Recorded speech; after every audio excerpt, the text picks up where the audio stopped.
pondered, he cogitated, groping as he had so often done before after the root of the trouble. Cluny Brown was good-tempered, willing, as much sense as most girls. Is she pretty? Plain as a boot. Attractive?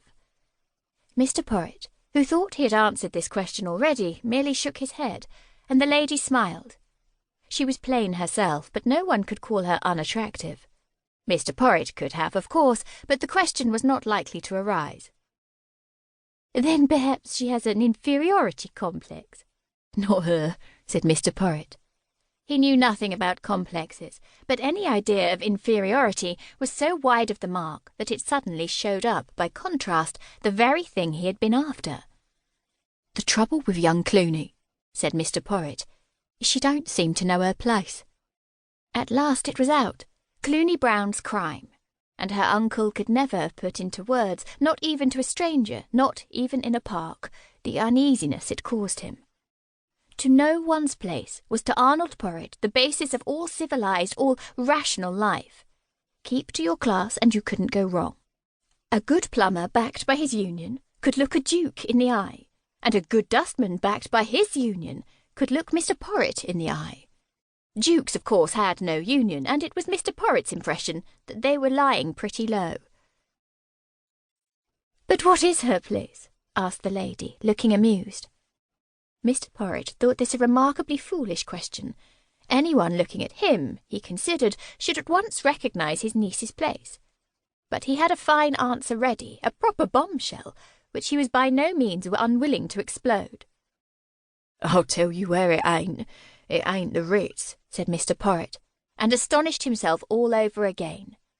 For that was what young Cluny had done, only a day or two before. She had gone and had tea at the Ritz, all on her own, to see what it was like. 2 and a tanner it cost her, and not even a bloater paste. Told him herself, making no secret of her daftness, no idea, it seemed, she'd done anything out of the way. Mr. Porritt was pleased to see that his new acquaintance, for all her daftness, looked properly taken aback. And that's Cluny all over, he finished in gloomy triumph. Just no idea what's what. Cluny, repeated the lady. Cluny Brown, short for Clover, explained Mr. Porritt. He paused, to see whether a tall young man, just then approaching, meant to sit down on their seat.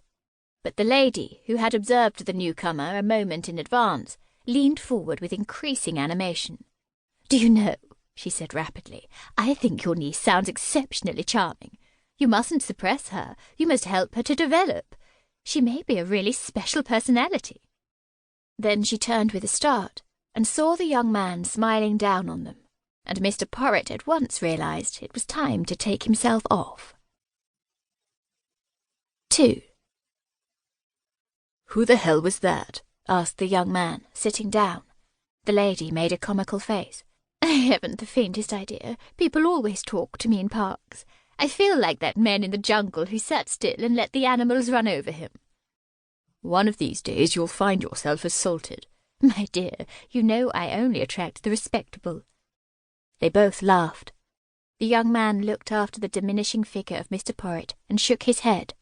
The old rip! Did he tell you his wife doesn't understand him? Not at all. I've been hearing all about his niece, a young person named Cluny Brown, short for Clover, who went to tea at the Ritz. Darling, you're wonderful, said the young man. What a line! But why the Ritz? Because she doesn't know her place. How shocking! Shocking Cluny Brown! I'd like to meet her. This being out of the question, the lady was able to say that she would too, and then, feeling that Cluny had been talked of long enough, and was even becoming a nuisance, demanded to be taken to lunch. 3. It was 2:30 when Mr. Porritt walked into his brother-in-law Trumper's house in Portobello Road. The open front door and a trowel stuck in a border showed that Trumper had started a bit of gardening and given it up. Within, the narrow hall smelt strongly of linoleum and brass polish, and Mr. Porritt, sniffing appreciatively, did his sister justice. She knew how to keep a house, neat as a new pin, a place for everything, and everything in its place. Mr. Porritt hung up his cap and went into the front.